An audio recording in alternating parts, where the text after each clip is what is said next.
calls to abolish ICE as protests erupt across the nation. These folks are going to walk in the streets today to make that point. Look at ICE. What a group of incompetents. It's irresponsible. We've had agents that have lost their lives in the performance of their duty. You get rid of ICE, you're going to have a country that you're going to be afraid to walk out of your house. President Trump will soon announce his pick to replace the retiring Supreme Court Justice Anthony Kennedy. He suggested he might start some of that interviewing this weekend. I think it's time for an entire new generation of leadership in the Democratic Party. We are literally in the worst position as a party since the 1920s. I am not about to let this country go by the way of Donald Trump. Today I say impeach 45. I hope they keep thinking about it because they're going to get beaten so badly.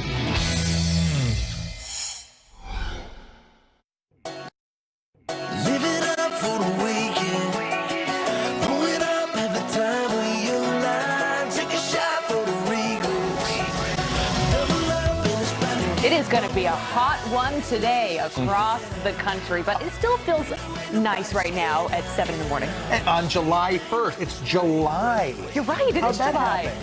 We were just in June. I guess that's how it works. It's the midway point. And this is it. Yeah. We're halfway through the And year. it is the week of July 4th. So, we always celebrate freedom on the show, but the week of July 4th is like what the show was made for. This is, yeah, you it's really like a taste moment for freedom. the show. And we get to set it off right here. Perfect. Yeah. Fireworks this morning, Cheyenne, Wyoming. It was still dark out there. It's light here in the east, so we did that last hour, and we will be celebrating freedom all morning long. That's right. And if you are sticking around this Sunday, you are going to want to watch Maria Bartiromo's interview with President Trump. It's an exclusive interview. She sat down with him, and she talks about a number of things, but top of mind was, of course, what is going on in this country with immigration. And she asked him specifically about ICE, and he doubled down about the role that they play and how important they are to this country, and also hit back on Democrats, some of them that are talking about abolishing ICE altogether. Here's a bit of that interview with Maria.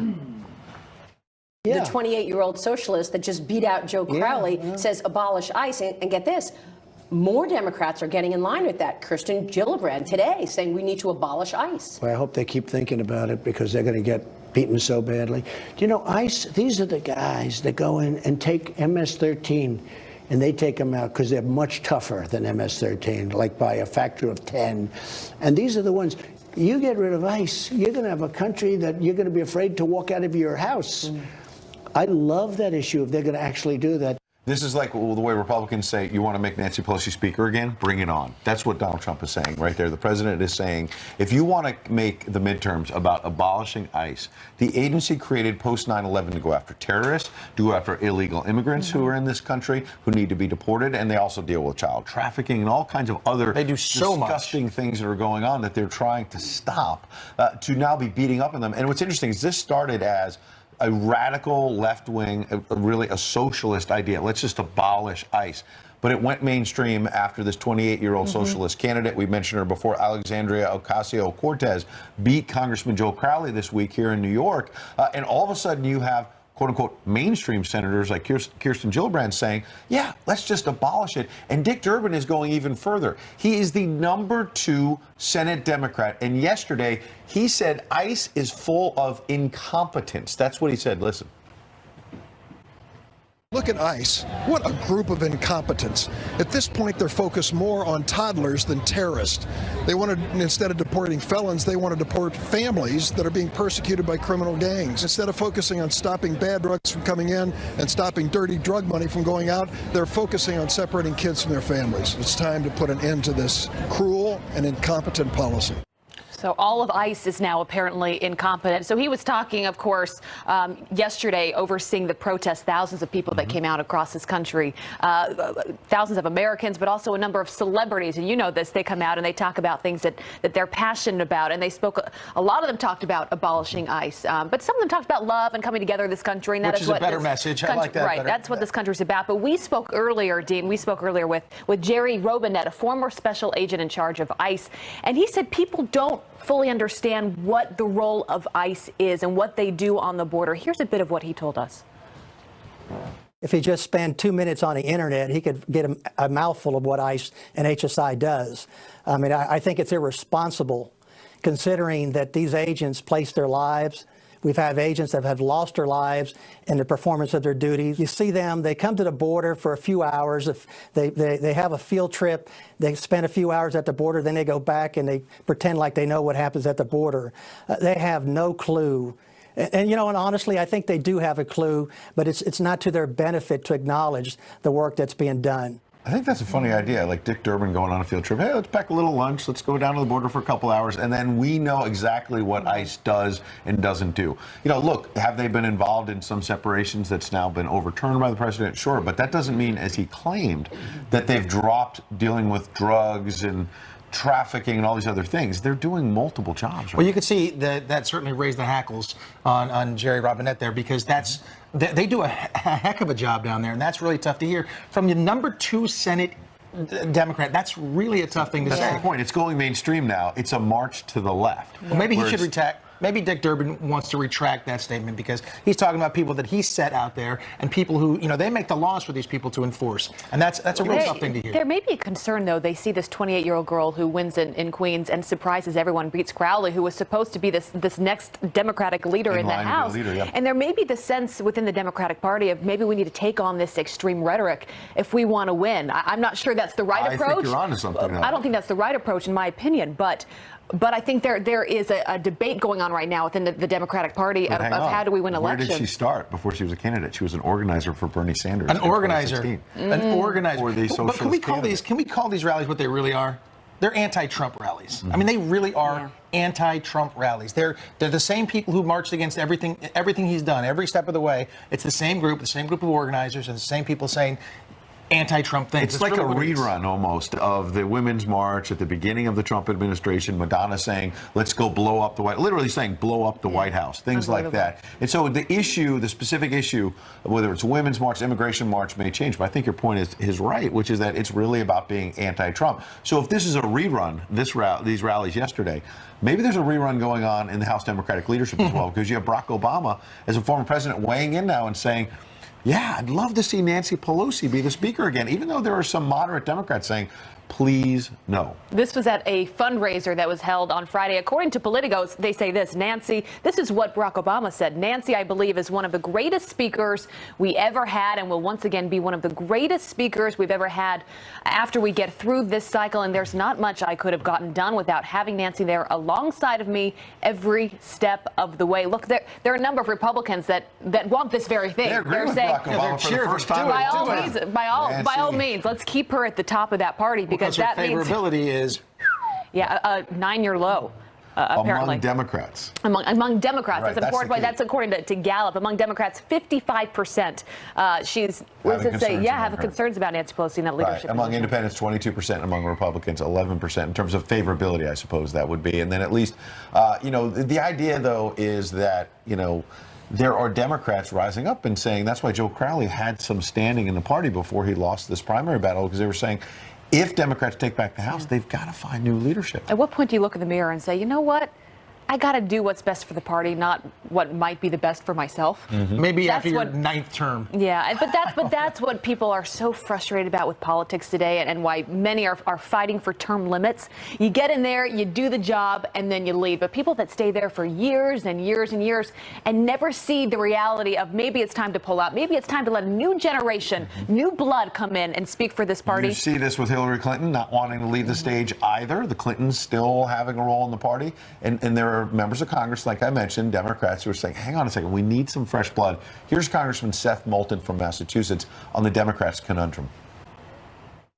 I think it's time for an entire new generation of leadership in the Democratic Party. I mean, we've got to look ourselves in the mirror and realize that Trump may be terrible, but if we can't beat him, if we are literally in the worst position as a party since the 1920s, which is where we are today, then we've got to make some reforms ourselves. And I think a new generation of leaders will come from many different corners of the party. It's funny, with Maxine Waters and others in the extreme left really kind of rising up in recent weeks, you're starting to see a tension in the media and even among some Democratic lawmakers like that about the split in the Democratic Party and the problems they have. But how many stories have you read in recent weeks about problems in the Republican Party? It's the party of Trump.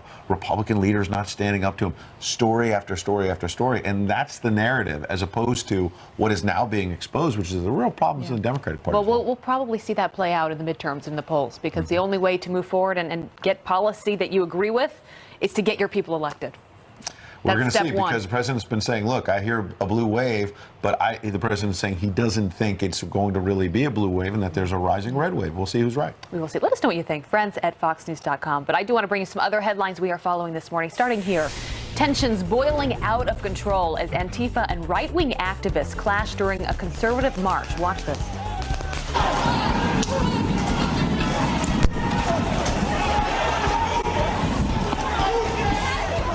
Anti-fascists pelting eggs, water bottles, and even firecrackers at the Patriot Prayers group. Portland police making several arrests and seizing knives, pepper spray, and clubs. The conservative group was marching in Portland in support of its founder, Joey Gibson, who is now running for U.S. Senate.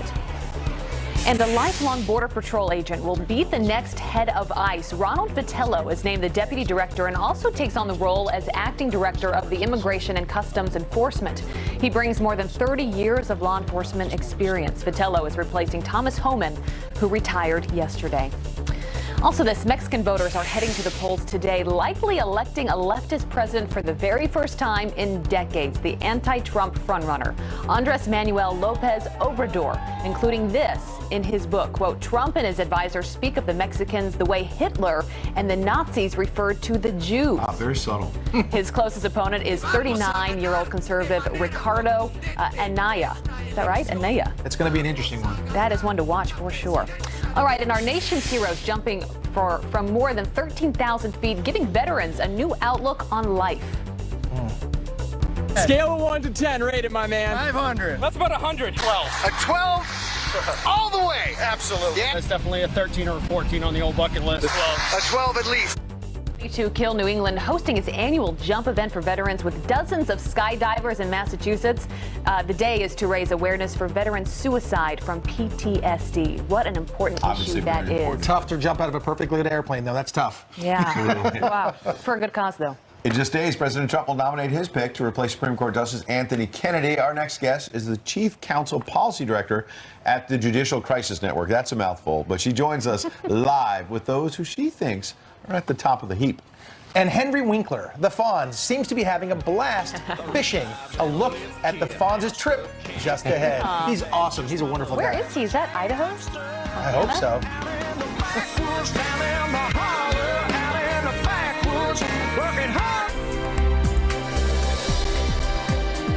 President Trump said that he will be picking a Supreme Court nominee on July 9th after Supreme Court Justice Anthony Kennedy announced his plans to resign effective July 31st.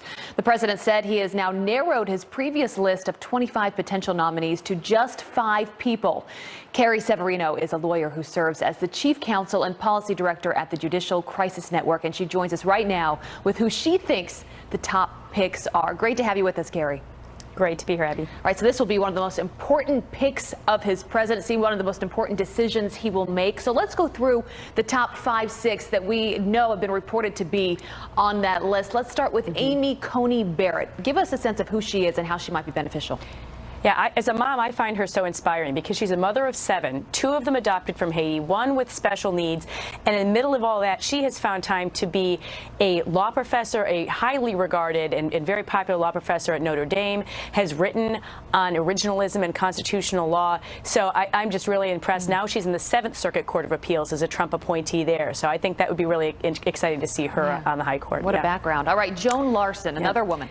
Yep, from Michigan. She used to sit on the Michigan Supreme Court, so she has experience being on the highest court in the land. And she also used to be a professor. She was at University of Michigan as a professor and was an award-winning teacher there. So again, she and Barrett had the same confirmation hearing where all of those anti-Catholic rhetoric came up. So they've been together in the top lines before. It's great to see 2 women on top of such a small list. That is great news. All right, the next one, Amul Thapar. Right. He is a former district judge, which is interesting, brings the trial side experience to it that a lot of Supreme Court justices don't have. He was in the president's list even when he was a district judge and then was elevated to the appeals court by President Trump. He was the first South Asian federal Article III judge in the country. So he's a really groundbreaker. And I've heard from people who've argued before him who are very impressed now that he's on the Sixth Circuit. Yeah, what an impressive resume. All right, Thomas Hardiman. Yeah, he was widely thought to be one of the very final finalists, and he is a Third Circuit judge, is known for some good jurisprudence, for example, on the Second Amendment, and he's the one who famously got into kind of a car chase with some reporters. They were chasing him, thinking maybe he was driving to the White House for that announcement last January. I think he's got a lot of experience with the car driving thing because he actually worked his way through law school as a taxi driver. So he came from I love that. You know, a neat background there. That could come in handy. You never know. All right, Yeah. Raymond Ketledge. He is on the Sixth Circuit. He's also from Michigan, like Joan Larson, and he has now almost 10 years of experience in the court, and in a lot of ways reminds me of Justice Gorsuch, including his writing style. Very articulate, very thoughtful, but also likes to start his opinions with a section explaining it kind of for the lay reader, so you get what they're talking about. It's not written just for the elites, but then, of course, he gets into the details very thoughtfully later and is a strong textualist and originalist. All right, Brett Kavanaugh. That name came up before Neil Gorsuch was ultimately picked. What do you know about him? Yeah, he was added to the list recently, last November, and he's a D.C. Circuit judge. That court is really considered to be sort of the minor leagues for the Supreme Court. A lot of Supreme Court justices come from there, and it sits in D.C. and hears so many administrative law cases and cases that have to do with the central questions of how the federal government is run. So he would have great experience dealing with questions of separation of power. He has written some powerful opinions on, for example, whether the CFPB, the Consumer Finance Protection Board, is even legal and constitutional. So he's got a lot of significant experience that on some of those top issues that are going to come before the court. You can't say the president does not have a long bench of quite impressive people there and a diversity of different backgrounds. Carrie, good to have you on. Really helpful to break this all down for us. Great to be here. It's an important one. Thanks so much. All right, coming up on the show, you saw those nationwide immigration protests, but what you didn't see, how those protesters feel about ICE and those coming into the country illegally. Charlie Kirk, he went out there and he found out. Gillibrand says we should abolish ICE. If that's what it takes to get things organized, you would welcome MS-13 members. I would welcome everyone in this. No fentanyl would sell for on the street. A Border Patrol drug dog sniffed it out at a Philadelphia port. 110 pounds of the deadly opioid were stashed inside barrels shipped from China. Next, $1.2 million. That is the street value of this marijuana. Deputies found it inside an upscale house by accident. The sheriff's office in Georgia made the big bust while looking for a suspect on an unrelated charge. And finally, 48. That is how many babies were born in less than 41 hours at one Texas hospital. Can you imagine the baby boom keeping this nursery very busy? 48 babies in 41 hours. Wow. I can do the math on that. It's more than one an hour. Good job, man. Democrats joined thousands of protesters across the nation this weekend, demanding, among other things, to abolish ICE.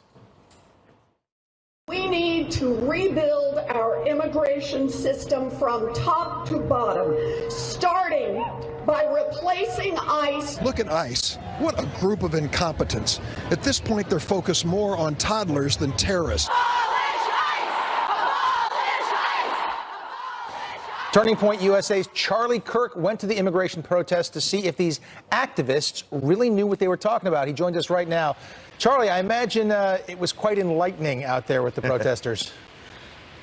Yeah, that's one way to put it. There's a lot of anger and outrage out there. And what I realized is that these protests were much more about hating Trump than actually helping children or even actually trying to solve an immigration protest. What was said earlier is so true. This is the same sort of people and the same activists that were marching in the Women's March and the gun control march, because the left, they have gone all in, and they're horrified that Trump actually might succeed. In fact, that is a threat to their political future. They're in the worst place as a party that they've been since 1920. So they have to find these very emotional, divisive political political issues that unfortunately pull on the heartstrings of America that are being misrepresented by the media. You look at Time magazine that intentionally misled their readers by putting an image that they said was separated, a young girl that was separated their family and was not.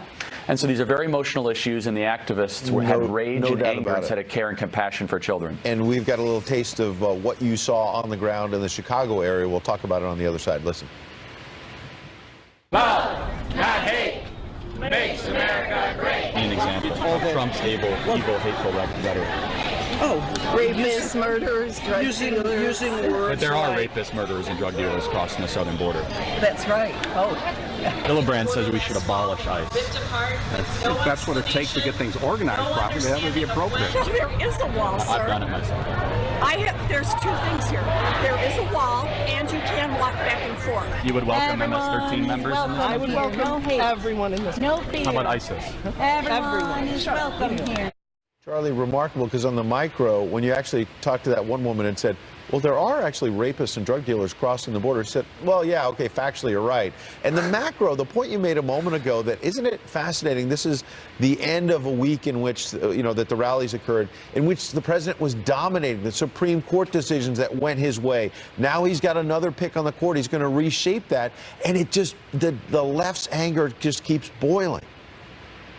I call it the outrage Olympics. They almost are trying to outdo themselves of how angry they are. And look, they're losing. I would be upset too if I no longer controlled the Supreme Court, the House of Representatives, the Senate, the economy was booming, peace was on the horizon. A president you thought was going to do horribly is actually succeeding historically and is on the uptick. I would also be pretty outraged, but instead they should convert that outrage into some sort of reconciliation or path forward instead of trying to demagogue the most successful president of our lifetime. What I saw yesterday in the suburbs of Chicago, mind you, and I went there intentionally because it's a different sort of protester than if I went to the streets of Chicago, were just very upset people that thought they were on the virtuous, righteous side of this argument when in reality they were lacking facts and had all feelings. And every time they're losing, it seems like they throw out this Hitler card, no matter what the issue it is. Yeah, well, and also I found that one guy really interesting, the guy who says, ISIS, MS-13, you're welcome in. Charlie, great job out there. I'm glad you were safe. Well done, my friend. All right. Meanwhile, you bet. She called on Americans to harass Trump officials. That's the word that was used. And even some members of her own party denounced her. But Maxine Waters, not backing down. I am not about to let this country go by the way of Donald Trump. They dare me to say impeach him. Today I say impeach 45. More from Maxine straight ahead. Mad Maxine. Yes, plus, who would do such a thing? Thieves draining the bank account of the oldest man in the U.S., a 112-year-old World War II veteran. We'll tell you how you can help next. He still smokes cigars and likes whiskey, by the way. He's an absolute hero. We're taking barbecue to the next level with a smoker on the plaza, and it's dadgum good. Dadgum. That's a tough word. Dadgum. Cold beer on a Friday night. Inspires you and frustrates you at the same time. Well, this man is inspiring, that's for sure. The oldest living man in the United States, 112 years old. You can see him right there. We talked about him on the show before. He is a patriot. He loves this country. He is 112, and he had his bank accounts. They have been drained by thieves. He had his identity stolen. He's a World War II veteran. He seems like such a cool guy. This story angers me more than I can stand. Richard Overton. Down in Austin, Texas. Here's what his cousin says about what went wrong. We were brokenhearted and lost just thinking about it. Like, how can somebody do Richard like this? We found out that this money was being used to buy a savings bond. And we looked at each other like, savings bonds? Knowing that we had nothing to do with that, or Richard had nothing to do with that, but somebody else did. It can happen to anybody. But, you know, Richard being such a visible person and everybody knowing him, he might be an easier target than most people.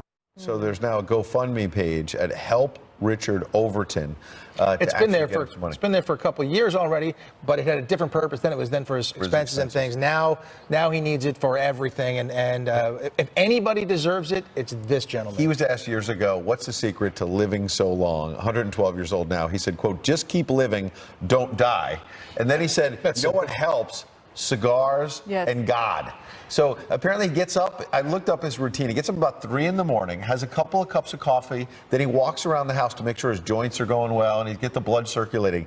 And then he fires up 1 of 12 cigars a day. So in the morning, he has 12 cigars a day and he's 112 years old. What an amazing man. So we've got the GoFundMe link on our Fox and Friends page. So go there and please help this man Please out. do. He's a patriot of this country. World War II he vet. deserves the best. It is really Absolutely. unfortunate what he's going through. All right. Well, I do want to bring you some other headlines that we are following this morning. Starting here, an illegal immigrant could be to blame for starting a massive wildfire in Colorado. A Castilla County detention officer telling Reuters that Jesper Jorgensen is in the county illegally and will be handed over to ICE.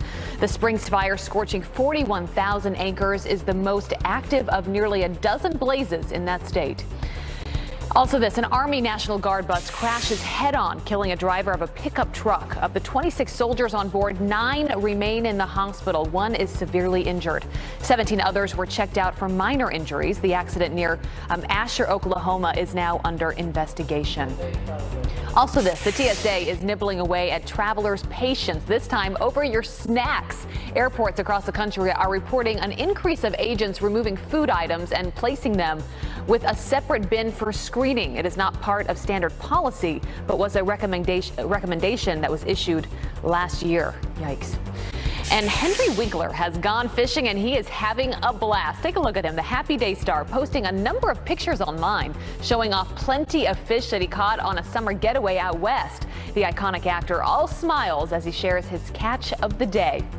And take a look at some of the commentary. Winkler posting this picture with the caption, quote, "Her name is Stacy, XO."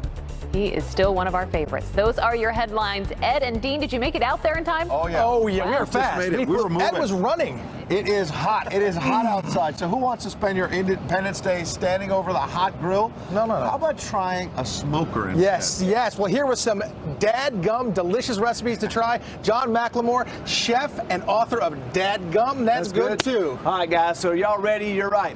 Instead of standing out in the 100-degree weather and standing over that grill, hang out inside your house with your family, with your friends, or in the pool, and let Masterbuilt take care of all of the work. So here's what it's like. Holy smokers. So folks, holy smokers. So this is our digital electric smoker. This particular model is available at Sam's Club, and we're going to take a burnt-in Boston butt bite recipe. Can y'all say that? Burnt-in Boston butt bite recipe. We take a Boston butt, we put some yellow mustard on it, we season it up, we put that onto the smoker at 45 minutes per pound. And then guys, we're gonna take one off right here and show you how amazing that recipe is. That cooks so quickly. It cooks so quickly. The magic of television. So we're going to take that off of the smoker. How long was that in there? That was in there for 45 minutes per pound. This is about a 4 to 5 pound Boston butt. And here's the secret. This is not completely done just yet. This is only to the first stage. We're going to put that into... I couldn't not eat it right now. You could eat it right now. Exactly. But it is at 160 degrees internal temperature. Do you know how mad Pete Hegseth is that he took the weekend off? Pete, thank you for this stuff. It's amazing. Can we eat it in his honor? You can actually eat that right now if you want to. So I won't. But what you want to do is you want to cut this up into cubes because this is where the magic starts. We take that and put it into a pan. We're going to add some butter. We're going to add, and you see how hot that butter is? We're going to add some butter. We're going to add some brown sugar. Ooh, yeah. Okay? We're going to add some honey. And we're going to add a little bit of barbecue sauce. Nice. Now, this is, again, my Boston butt recipe that is on Masterbuilt.com. And we're turning that into a burnt-in Boston butt recipe. Once you get it to this phase right here, folks, wrap it in aluminum foil. You want to Can get I just that? say, as a Yankees fan, I like the idea of burning a Boston butt. You know what? They beat us yesterday. So we put that on the smoker. Then we take this off. So what we've done, folks, is we've taken that amazing recipe and we took it up just another notch. You should be jealous. This is So good stuff. now this is Now we can eat this. Now that you can eat that. Go. All right, good. So that is fantastic. what I want folks to realize is spend time for the 4th of July. Tomorrow, we're going to do a Facebook Live from 10 o'clock Eastern Time to 2 o'clock for 4 hours. We're going to show folks how to do a complete 4th of July meal, okay? That's great. So We'll check it out from on Facebook. start to finish, ribs, wings, smoked mac and cheese, and We're going meat to stand here candy. and eat, Abby. We're going to This is stand here and eat. amazing. Back We to you don't up want there. it. We don't want it to end. I'm going to try Abby, but we this have one. to. Go. Yeah, I come really on. want this one. Bring Abby's me coming out some of next, that right? food. That hope looks so. unbelievable. All right, thank you guys How so is it? much. That's delicious. Coming up on the show, more Democrats on the left are embracing socialism, including New York congressional candidate Alexandria Ocasio-Cortez. Take a listen. In terms of college, I'm not going to stop until we have tuition-free public institutions for everyone. Healthcare for every single person in America. Most people didn't know who she was over a week ago. Now you certainly do. But Charles Payne is here live with a warning that system does not work and the numbers he has to prove it. He's eating first, though, apparently. Plus, Dan Bongino, Tom Fitton, Christopher Scalia, and Maria Bartiromo with her exclusive interview with President Trump. All live coming up. You don't want to miss it. Caught on cam.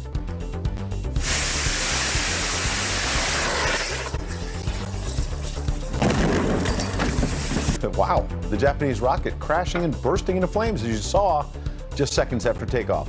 No one, thankfully, was on board when the engine malfunctioned. This is the second failed launch for that company, but its president says he wants to keep on trying. And a thief breaks into a KFC through the drive-through window. All caught on cam again. Watch as he then uses a screwdriver to pry open the cash register after stuffing his pockets with dough. The crook moves over to another register. Cops say he only made off with a small amount of cash. No chicken. You want to know food? You know the guy who knows about cash, though. He does. All right, socialism now seeing a surge as a 28-year-old who has never held office beats the fourth highest ranking House Democrat with a platform calling for universal health care, a federal jobs guarantee, and free tuition. But our next guest warns this system doesn't work. The proof in Venezuela, where inflation hits a record 40,000%. And the man who knows cash, the man with the cash, Charles Payne, the host of Making Money on the Fox Business Network. He joins us now to explain Good morning. What in the world's going on? That's just the latest proof, right? Inflation, runaway inflation. But we've seen over the last couple of years really the impact of socialism. And it's right there, right in our hemisphere. So we're talking, just think about this, in the last couple of years, 90% of this country now living in poverty. The average weight loss is 25 pounds. And then it also goes to, no matter how much an American politician, particularly someone who's young, might romanticize socialism, it really comes down to the ultimate game of haves versus have-nots. So while ordinary people have to ration toilet paper, rich people have folks stand in line for them to get their things. We got a refugee crisis, 1.5 million people. In fact, this refugee crisis will surpass Syria real soon. It's awful. It is absolutely awful. And they knew this was coming. And the reason I argue they knew it was coming, Chavez, who was in charge of the country before, always kept raising the pay for the military. I mean, significantly. The military made significantly more than anyone else because he understood that someday the people would revolt against this. We need that strong military to protect himself. Right. Are we hearing this from some of the young people, as you see this 28-year-old that won in Queens, because it's idealistic, it's something that might sound great when you say it, but they're not thinking about policy and what this effect might actually have on the country? Rainbows and unicorns. I just, I think when you're young, you think like this. You read a few books in college and you start to romanticize the notion of what fairness is. And I think the other part of this is that the anti-establishment, she understands that what is in place right now isn't working. And that's what she does have right, particularly in New York City. Consider the crisis, one of our crises we've had in this city.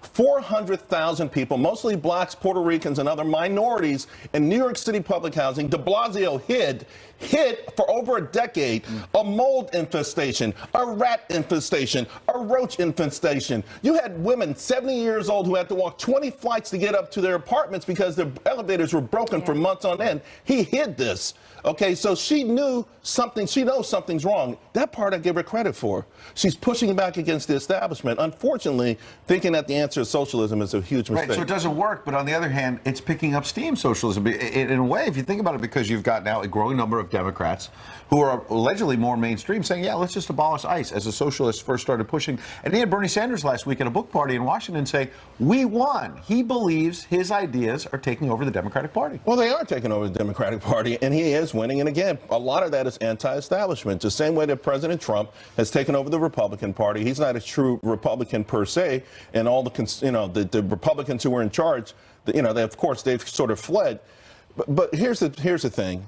The socialists are working hard. They're in our high schools now. They're in our colleges now. They are working hard on trying to seize the minds of our children, and they've been pretty successful. All right, Charles Payne, appreciate it. One of my favorites you are, my friend. Thanks a lot. Very Same happy to here. see Thank you very much. Appreciate it. Thank you, Charles. All right, meanwhile, former President Barack Obama backing Nancy Pelosi's potential return as Speaker. Dan Bongino says no chance. He's with us next hour. And as Independence Day nears, we are celebrating Old Glory. So Todd Pyro went to a company making the American flag right here in America. So it's not all machines. There's a key part of the process that requires good old American workers. Oh, absolutely.